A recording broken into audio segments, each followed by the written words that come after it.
lorsque nous regardons la leçon d'hier, j'accepterai mon rôle dans le plan de Dieu pour le salut. Ça signifie le salut est ma seule fonction ici. Souvent, cette leçon 98, il y a une confusion de niveau. Nous croyons par exemple, j'ai une grippe, c'est le plan de Dieu pour le salut. Mon conjoint, il a un cancer. Ceci est le plan de Dieu pour le salut. Ce sont des tromperies.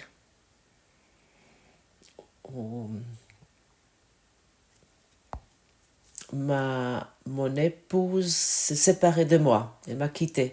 Ah oui, ça c'est le plan de Dieu pour le salut. Non. Mon conjoint est toujours là, il est encore là. C'est le plan de Dieu pour le salut. Non. Mon enfant est écrasé par une voiture. C'est le plan de Dieu pour le salut. Non. Ce ne sont pas les choses qui se passent sur Terre ou qui se passent dans notre perception. C'est le plan de Dieu pour le salut. De choisir le salut et le plan de Dieu pour le salut. Ça veut dire dans chaque situation où nous sommes et que nous ne pouvons pas empêcher, nous ne pouvons rien empêcher, nous ne sommes pas ici pour empêcher quelque chose, nous sommes ici pour accepter le salut, nous sommes ici pour choisir, pour se décider pour un choix.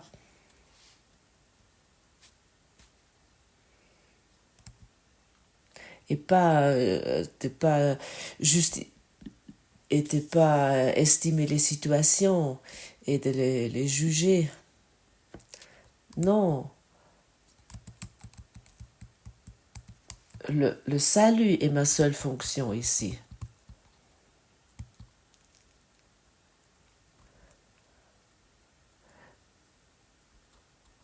Dieu ne sait même pas si tu es une femme ou un homme. Dieu, il ne sait pas dans quelle situation où tu te trouves. Et malgré, il aimerait que toutes choses sont des outils que tu utilises pour arriver au salut. Le plan de salut n'est jamais ce qui se passe dans le monde. C'est un tiroir qui s'ouvre. Il y a quelque chose qui se montre là-dedans et nous pouvons nous implanter dans ce tiroir et croyons que c'est notre réalité où nous pratiquons le pardon. Nous acceptons le salut. Nous choisissons pour le plan de Dieu, pour le salut, pour abandonner ce tiroir à nouveau et pour nous reconnaître comme un soi, comme notre véritable soi. Je formule ceci encore une fois parce que j'entends souvent où on m'écrit concernant ça, ce n'est pas les choses de ce monde qui sont le plan de Dieu pour le salut. Les choses dans ce monde, c'est les projections qui sont de notre esprit non résolu. La projection crée la perception. Et autant que nous prenons la perception encore comme réelle, comme vraie, et nous croyons que ceci est le plan de Dieu pour le salut, à ce moment-là, nous sommes dans la confusion de niveau. Et nous voulons abandonner cette confusion de niveau. Ce n'est pas non plus le plan de Dieu pour le salut que tu trouves sur une magnifique île et que tu passes des vacances merveilleuses. Le plan de Dieu pour le salut et que tu te pardonnes cette île, égale aussi magnifique que les vacances soient, et ça n'a aucune importance. Ça n'a aucune importance que nous vivons sur ce planète étrange. Nous voulons apporter le salut qui est notre seule fonction ici.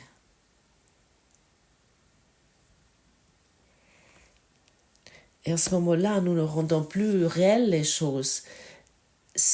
Peu importe où tu te trouves ou peu importe comment tu te sens, ça n'a rien à voir avec le plan de Dieu pour le salut.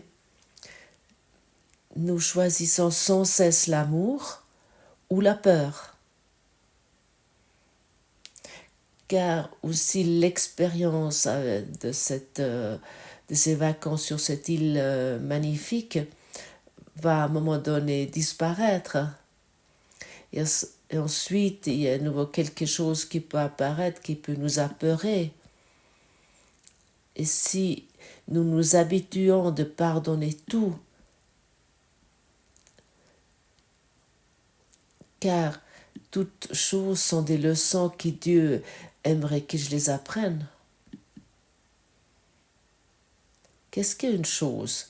Par exemple, une rose, c'est une chose. Mais autant que je admire une rose éphémère ou que je la regarde, je suis attachée aux choses. Et je suis attachée ainsi au monde. Et je vais réincarner parce que la colle est tellement forte, et la colle de la culpabilité est tellement forte, qui est inconsciemment dans notre esprit et qui crée toutes ces projections. Et ainsi, chaque rencontre et chaque expérience que tu fais, tu ne peux pas l'empêcher. Par exemple, ma fille, elle a une pneumonie avec des différentes phases. Parfois, ça va pas mal et puis parfois, elle va pas bien du tout. Mais elle est sur le chemin de la guérison. Mais si je crois que ceci est le plan de Dieu pour le salut, que ma fille elle a une pneumonie, à ce moment-là, je me trompe totalement. Le plan de Dieu pour le salut est de pardonner cette pneumonie et de l'avoir dans la lumière pour que je ne suis plus l'aide impuissant, mais je viens serviable, mais pour que je ne suis pas le père qui croit devoir faire quelque chose de particulier pour qu'il y ait quelque chose de particulier qui se passe, mais il s'agit uniquement de donner ma fille à la lumière pour tout ce qu'elle expérimente. Et dans avec cette attitude, la peur va disparaître en moi. Mais si je regarde avec ma perspective personnelle sur cette situation, je peux être sans cesse apeurée et le salut est notre seule fonction. Et à ce moment-là, nous acceptons le rôle dans le plan de Dieu pour le salut. Mais pas avant. Avant, je suis l'aide impuissant. Je suis le guérisseur non guéri. Et je continue à donner la peur. Et je continue à donner des conflits, des inquiétudes. Où je me décide vraiment, et j'hésite vraiment de voir ceci à travers toi dans la lumière. Et à ce moment-là, la guérison peut arriver dans son esprit comme dans le mien.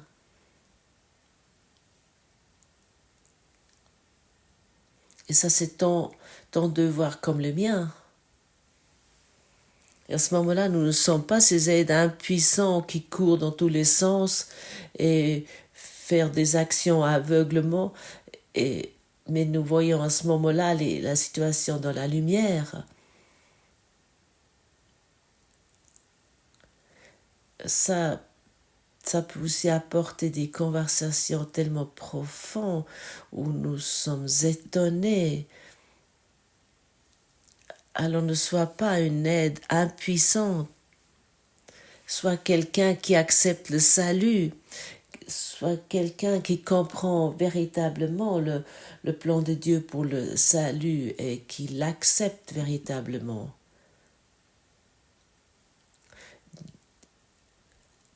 Dit peut-être autrement, n'accepte plus le monde avec ses soi-disant réalités, avec ses soi-disant choses, mais choisis chaque fois le salut, mais bien sûr avec le pardon. Nous ne voulons pas nier ce que nous voyons, bien sûr nous le voyons, et autant que nous percevons comme êtres humains et nous croyons que quelque chose passe dans ce monde, à ce moment-là, nous percevons ceci, mais nous l'utilisons plus pour attiser la peur, mais nous l'utilisons pour choisir pour le salut, pour choisir pour le pardon. Le salut est notre seule fonction que nous avons ici. Dieu est encore amour. Et par exemple, la pneumonie de ma fille que je vois ici n'est pas sa volonté. Et à ce moment-là, mon esprit s'ouvre pour sa volonté. Et comme je pourrais dire, le portail de la guérison va s'ouvrir, mais va s'ouvrir pour tout le monde qui a une pneumonie ou qui se font des soucis pour leurs enfants. Et pour cette raison, nous enseignons au monde entier, car nous sommes ici pour délivrer le monde. Il n'est pas uniquement la fille. La fille est un symbole pour ce qui se présente dans le monde. Ton conjoint est un symbole, ta mère est un symbole, toute ta famille est un symbole pour ce qui se présente dans le monde. Et lorsque nous guérissons ceci dans notre esprit, lorsque nous ne reconnaissons que ce n'est pas sa volonté, ça en majuscule, à ce moment-là, nous pouvons nous ouvrir à sa volonté. Et nous allons expérimenter sa volonté, que le monde est résolu, que le monde est rédimé. C'est passé. Nous regardons uniquement le passé. Et ça sont des lois de la vérité, mais qui nous devons d'abord, que nous allons uniquement reconnaître en tant que vérité lorsque nous le pratiquons. Il y a tellement de bénédictions et tellement d'amour là-dedans. Et quelque chose qui nous sommes fait des soucis ou qui nous semble effrayant devient soudainement en tant que portail d'amour, un portail de guérison, ça devient une ouverture pour le bonheur. Et à propos la voie la plus rapide, ou comment j'expérimente la voie intérieure, comment j'expérimente la voix de Dieu, ou comment je peux l'entendre la voix de Dieu. J'entends la voix de Dieu aussi vite que je donne une autre réponse. Oh, ma fille, elle a une pneumonie, qu'est-ce que je peux faire? Est-ce que je dois appeler là-bas ou est-ce que je devrais appeler tel ou tel ou faire je ne sais pas quoi? Non, avec ceci, je n'entends pas la voix intérieure, mais avec l'application, l'exercice de la leçon, ça signifie, je donne à cette situation une réponse de la vérité. Et à ce moment-là, j'entends la réponse. Je ne peux pas attendre que dans une situation où je suis paniquée ou excitée, ou que je suis apeurée, que je puisse entendre la voix intérieure. Non, ça ne fonctionne pas. Ça fonctionne uniquement lorsque tu pratiques la leçon. Tu vas l'entendre, la voix intérieure, et elle va se démontrer de façon différente. Parfois, tu reçois une inspiration, ou ce qu'on peut dire en général. Dès que tu entends la voix intérieure, tu es dans la paix. Et ça suffit. Et à ce moment-là, tu reçois peut-être des inspirations, ce qu'on pourrait faire, ou ce qui devrait être dit, ou tu es simplement silencieux. Par exemple, lorsque je parle maintenant avec toi, je suis dans une quiétude totale, je suis totalement silencieux. Mais c'est un autre silence que nous avons l'habitude ou que nous croyons que le silence doit être. Je peux parler depuis le silence avec toi parce que je suis dans la paix absolue, parce que je suis en diapason avec la voix intérieure, parce que j'entends la voix intérieure. Et c'est quelque chose de totalement différent que nous nous imaginons. Alors pratique les leçons pour devenir conscient de la voix intérieure. Et elle est quelque chose de totalement autre que nos pensées personnelles. Nos pensées personnelles qui sont toujours limitées et qui sont toujours apeurées, ils n'ont rien à voir avec la voix des dieux.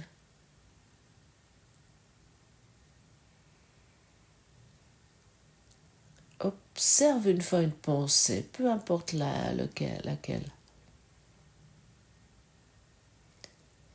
Qui observe cette pensée? Qui est conscient de cette pensée? Appelons ceci la conscience. La conscience est consciente de cette pensée. Le monde est... La conscience est consciente de cette pensée. Prends chaque pensée. Dans le moment où tu perçois à travers la conscience, la pensée, ça va disparaître. Mais si je continue à alimenter cette pensée et je continue ceci sans cesse, à ce moment-là, cette pensée devient vivante dans mon esprit et ça crée une peur artificielle de la peur. Sois conscient de ta pensée,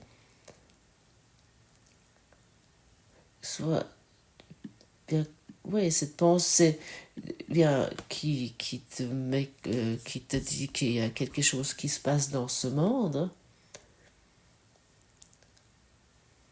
Ce qui se passe dans le monde inclut toujours une pensée. Ça arrive uniquement parce qu'une pensée est des pensées. Observe ceci depuis ta conscience. depuis ton esprit. Et tu vas constater, ça va disparaître. Qu'est-ce qui est vrai alors? Est-ce que c'est la pensée ou est-ce que c'est la conscience que tu es?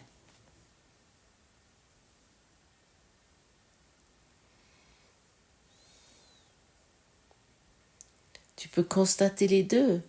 D'un côté, tu peux constater la conscience et tu peux constater la pensée qui apparaît. Qu'est-ce qu'est la réalité?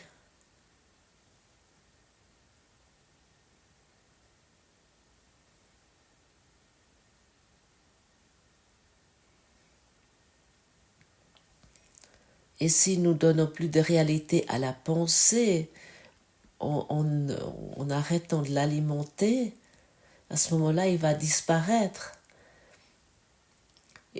Et nous allons devenir de plus en plus conscients de notre véritable nature. À ce moment-là, nous regardons sur ce monde depuis notre véritable nature. Nous regardons depuis un état délivré qui est notre seule fonction ici. Et le monde continue à tourner, mais je ne suis plus impliquée parce que je n'investis plus les pensées. Trouve ceci pour toi. Fais ces expériences pour toi. Prends une pensée, n'importe laquelle. Observe-le. Sois conscient de cette pensée et constate que tu n'es pas cette pensée. C'est tellement grandiose. C'est tellement merveilleux de constater ceci.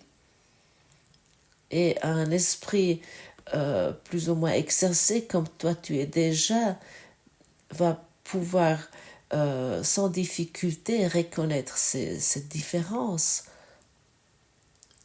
et peut arrêter immédiatement peut arrêter de plus soutenir cette pensée qui apparaît, qu'elle soit destructive ou pas.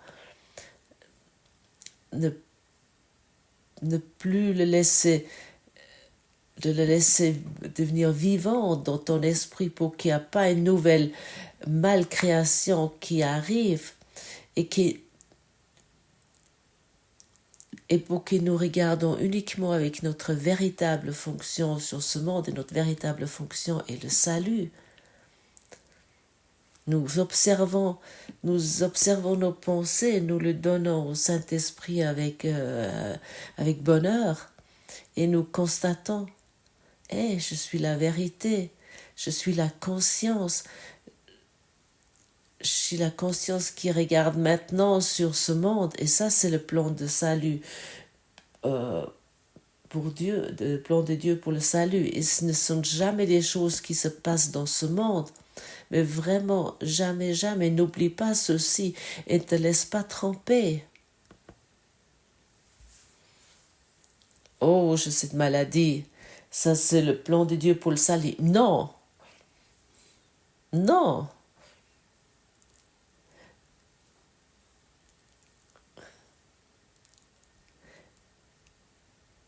Regarde avec ta conscience, ta véritable conscience sur cette maladie et tu es guéri. Dans ce moment-là, tu es guéri. La guérison n'a pas besoin du temps. Ça nécessite notre nouvelle façon de penser. Ça nécessite un nouvel enseignement, un nouveau apprentissage. Et à ce moment-là, nous sommes guéris. Dans cet instant, ça ne nécessite pas de temps. Et à ce moment-là, nous constatons que la maladie ou toute autre chose n'a jamais été une réalité, mais que nous avons pris comme une réalité parce que nous les avons soutenus avec nos pensées. Trouve ceci pour toi. De vraiment décrire ça avec des mots, ce n'est pas très utile parfois, mais le trouve pour toi en toi. Utilise ceci comme inspiration pour constater qu'il y a encore plus à ce que je pensais jusqu'à présent sur moi. Il y a encore beaucoup plus. Et finalement, c'est tellement simple.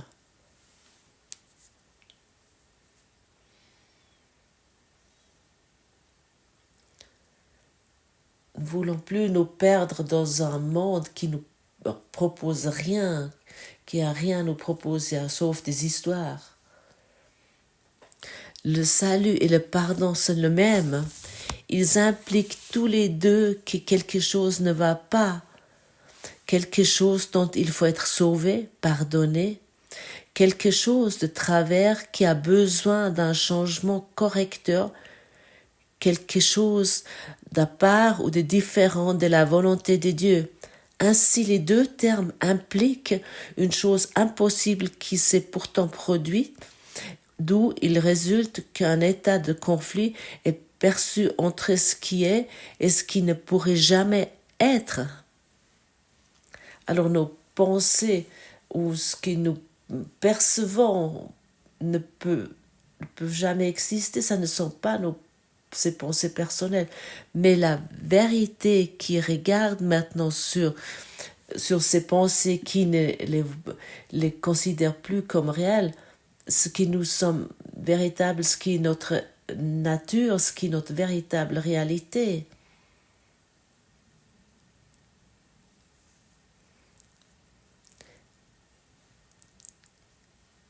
La vérité et l'illusion sont égales maintenant, car les deux ne sont produites. Autant que je crois à mes pensées et je continue à alimenter ma situation avec mes histoires, à ce moment-là, c'est qu'on peut dire foutu pour moi.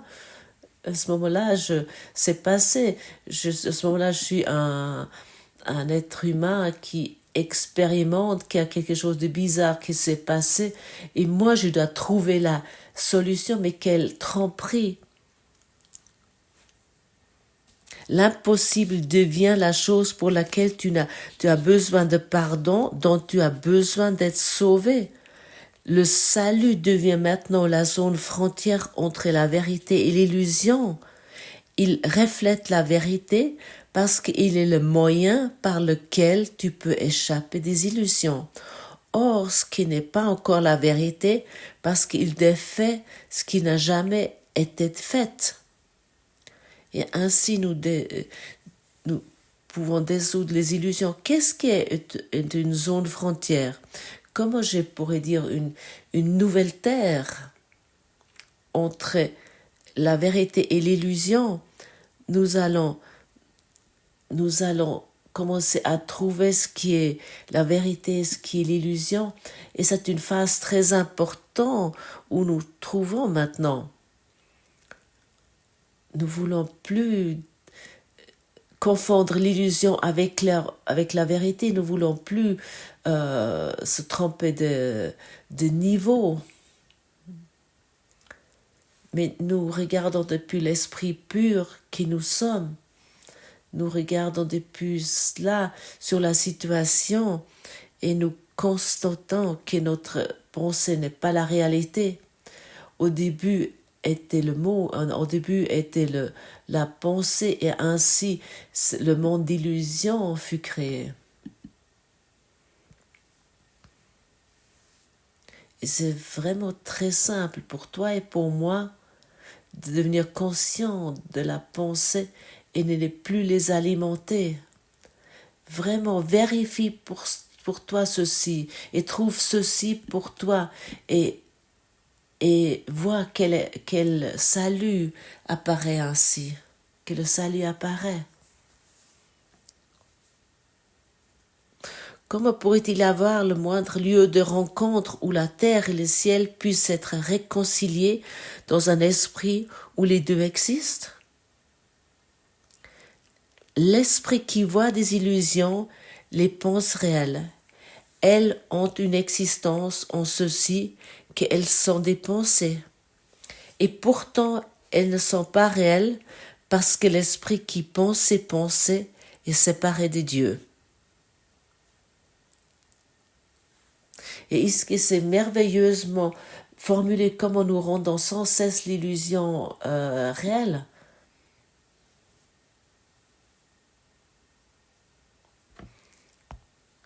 Et où se trouve la véritable rencontre? Où se passe la véritable rencontre? Uniquement dans mon esprit et pas dans mes pensées.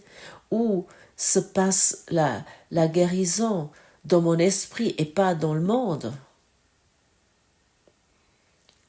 Et ainsi nous sommes ici pour accepter le salut en tant que notre seule fonction ici. Et lorsque je parle ici avec toi, c'est tellement clair et tellement évident que je peux être vraiment plein de gratitude que je peux enseigner ceci avec lui et que je peux le partager avec toi pour que nous nous souvenons ensemble ce qui inclut le salut. Et pour cette raison, Jésus nous dit si souvent, n'essaie pas de changer le monde,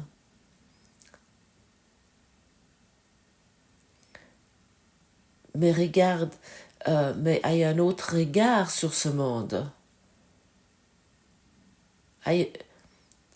Regarde sur tes pensées que ce monde produit et qui devient une réalité pour toi.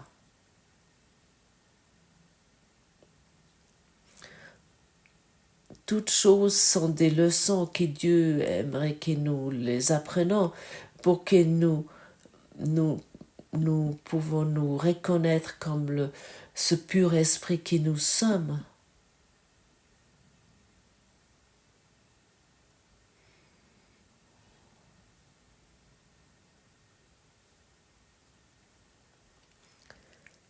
Acceptons maintenant le plan de Dieu pour le salut et commençons vraiment à comprendre ce que ceci inclut. Pense peut-être à une situation qui n'est pas encore résolue dans ton existence. Peu importe, ça n'a aucune importance.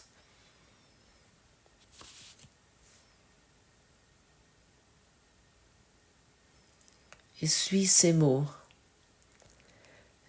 Le salut est ma seule fonction ici. Dieu est encore amour et cette situation n'est pas sa volonté.